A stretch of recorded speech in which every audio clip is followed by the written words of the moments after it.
Dear viewers, we are joined by Mr. Alex Muhwezi. He's a banker and business investment consultant.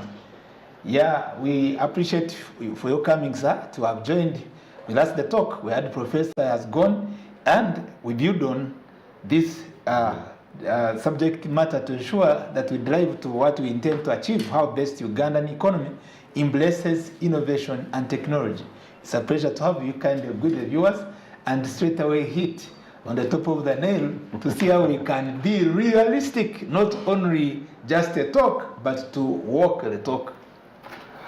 Thank you so much, Dr. Tindiebwa, for the show. I'm happy to join my colleague, Doctor, on the show to discuss very critical issues that impact how we progress as a nation. To our viewers who are watching us this evening, good evening, and thank you for giving us your time to listen to us. This is a show where you access information free of charge. And the information that is shared here, if you pick it, act on it, it can actually create an impact in the way you do your business and in the way you run your life. Doctor, this topic for today is a very interesting one and is very critical. We are speaking about innovation and technology, and usually when the word innovation comes into mind, you're basically speaking to the fact that there is a challenge and you're looking for better ways. That's right. To address that challenge. As an economy, Uganda is an emerging economy. Recently, there was a big debate between the policymakers in this country and the World Bank whether we have moved to the middle income status. So there was a very big scientific discussion, and I'm sure along the way it was a bit silenced and it went quiet. But the issue is that as a country, we have challenges. COVID-19 and its containment measures highlighted some of the challenges. From nowhere, schools were closed. And the doctor, who is a senior lecturer, will tell you that to some extent they were also stuck. They asked themselves, how do we continue with the students accessing education in the midst of such challenges? So that's one of the innovations that emerged during COVID. Did we walk the talk? Because at a certain moment, I remember, you make me to remember, there was talking about you accessing to radio so that they can, the education in rural schools can easily be accessed through teleconference via radios, but that didn't succeed. There was also, because we are dealing with problem identification. Number two, of course, electricity, the access by the population, the majority population to electricity, which connects us to internet, is still a challenge. Number three, when there was a lockdown, those who were able, having products either to trade, they could not easily do so because still there was that challenge.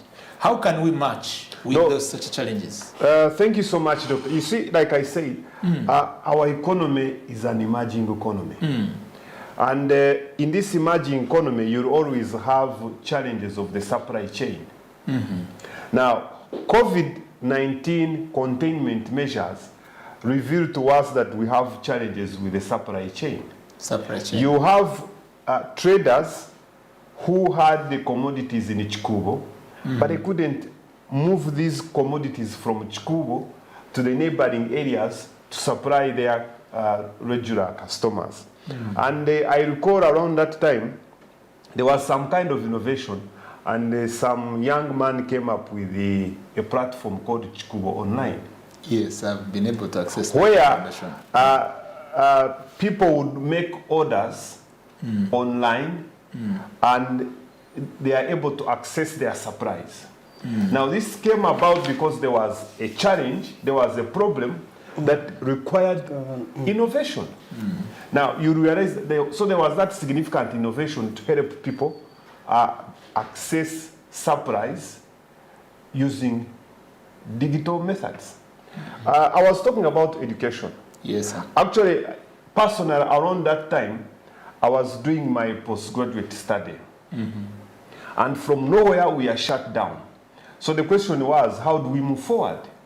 I do not want to lose time, money, and I need to finish in time.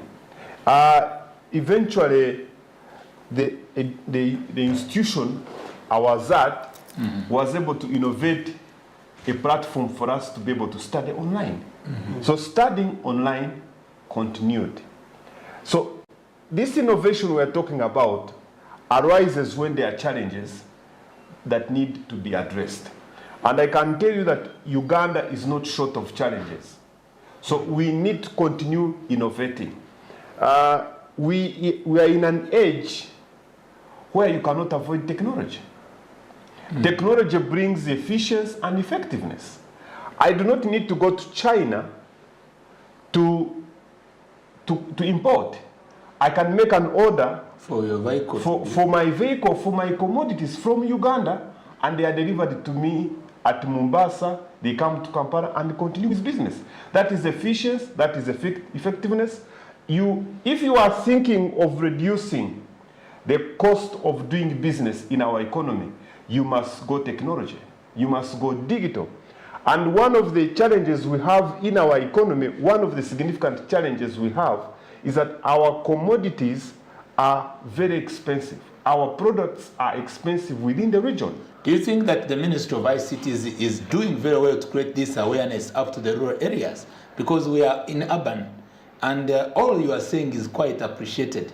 But my concern is to the other around 70 or 65% of our rural area populace who hardly access to such service. Yeah, thank you so much, Doctor. You are bringing me to another key aspect that as a country we need to be addressing. 68% of Ugandans derive their livelihood from the agricultural sector.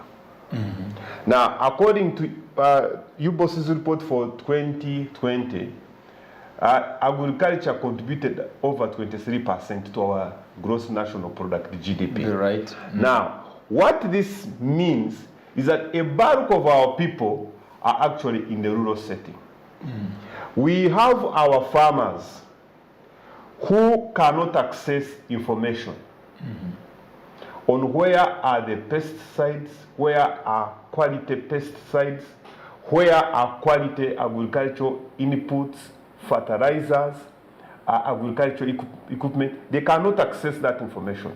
So the issue, the challenge at hand is we need enough innovations in the agricultural sector to be able to access a farmer in Rubanda district, in Kigezi region, using their smartphones, can be able to access a platform that has, for example, a database of all suppliers of fertilizers, of all suppliers of agricultural equipment, so that without him not necessarily traveling from Rubanda district, he can go on the phone, access that information. What you're doing, you are reducing the cost of doing business, and whatever this farmer is producing will be competitive in the regional market. Thank you so much. So that is an issue that needs to be dealt with. How do we link farmers to the suppliers, but also to the market? The digital economy. The digital economy. Wow, our banker and business expert, the former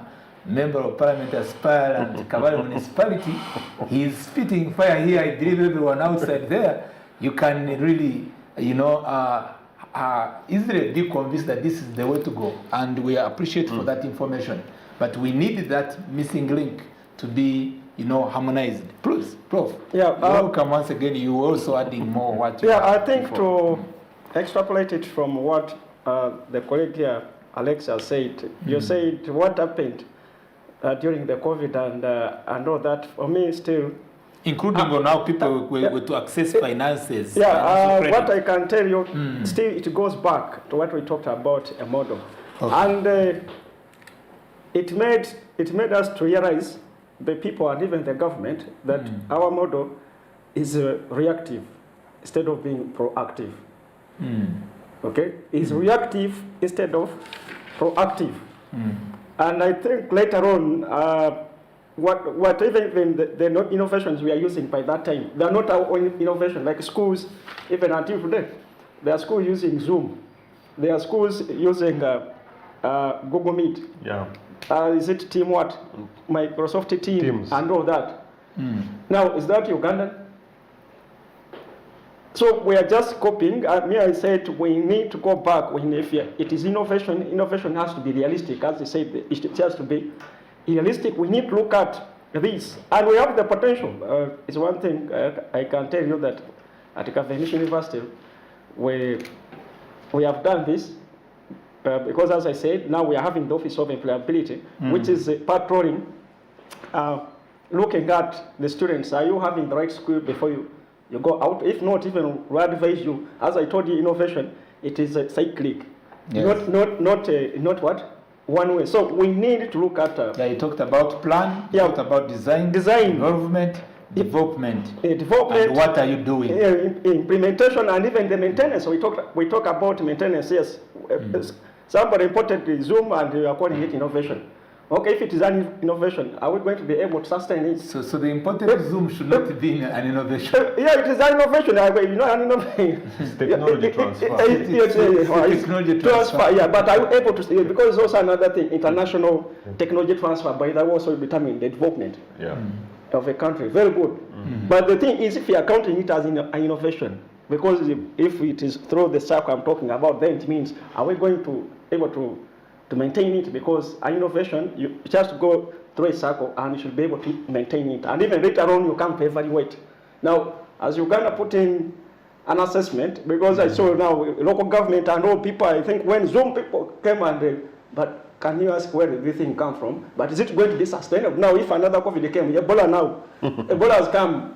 So the way we handled corona, is it the same way we have to handle Ebola? These are two different challenges, and looking at what we are having. But so my emphasis, what technology, what framework or design are we having? Yes, it is known that our system is reactive. We shall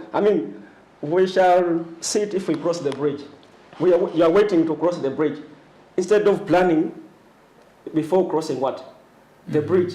Because it came some other world, I think some of them, apart from the people who died and all that, but the system still was robust. People came very fast to jump on, coming up with the means. It means they're already there. We are talking about the fourth industrial revolution. In Uganda, are we having, I think Professor Lawrence talked about here, for us in ICT, we are talking about artificial intelligence or Internet of Things connecting the world. Are we having that kind of what? And I'm emphasizing the parish development model. Are we seeing these ingredients? Because, of course, it is good the government has done it, because we must begin with mindset change of the people. Because if you don't change the mindset, me and you, we are here, but you are from Kampala, I'm from Jinja, and I'm in Kampala. Why are you going in Kampala? No. But there was a mindset change. Maybe the government, but maybe a smaller portion. So we need that way, because my emphasis we should begin with our people. What I'm able to learn from you, Prof, Doctor, yes, is that number one, you talked about implementation. Yes. What are we doing? You bring in some programs like parish development model. Yes. You're able to bring in the kind of the course design at the universities, where you are referring us to the programs which you have at Cavendish. But back now to matters of policy, because at the end of the day, a country is not just seated in the air. There are those who carry it to stand. And that's where the policymakers come in. The challenge we have, and which I would like you to articulate and maybe possibly give a policy direction which you could propose, what should be done. We seem here to be talking the good talk, but not talking and walking the talk, especially in matters of implementation. And the policies designed, they should have had this element of innovation. We've had many programs before, even before we talk about policy development model. What can we do faster to end this? Because there is where there is a problem. I'm seeing this where there's a problem, and all of a sudden all of us are about to understand that there is where there is a problem. The interlinkages are very poor. Other countries, they come and overtake us. Even they land into what we have just come up as a new program. You can take us in that, especially the challenge in yes, you see, implementation may come, but if the design is wrong, definitely the implementation is not going to work. Get wrong with It's not going to be there. That's why it starts from the planning. It's one thing. That's what I have to tell you. If the planning is okay, because in the planning we know very well that I have my people, 6 people are hungry. So if 6 people are hungry, like even they come in here, you have to plan for us because this room cannot accommodate what. So I'm enjoying the fresh air and all that, and it must take through me throughout to enjoy that. What so if I come even appreciate it, say in fact I need to copy this design, and I can add in what. The other thing, I think you are saying... policy, we call it incrementalism. In fact, incrementalism is what we're using. By the way, that's what is being used in emerging by the way, is what we are using. As I told you that emerging economies right now, we are focusing at ICT, biotech, and then the engineering. Because that's why you are seeing the government, if you can ask why is the government, they are talking about oil what? It is oil extraction. We are looking at the technology, we are looking at and the agriculture is talking about that Uganda is an agricultural country. But we need to look to have that design, wrap all those things, so that we should be able to come up with a master what? Thank you, Doctor. We will be coming back, stay tuned, and we'll be switching on some other important areas, especially the finance sector. We are spending much more to get even credit. You find that you are spending much more than even you are receiving. You are the business expert, you'll be telling us, and you'll also be giving us more other ways to innovate into new opportunities that can help Ugandans to be economically productive. Stay tuned.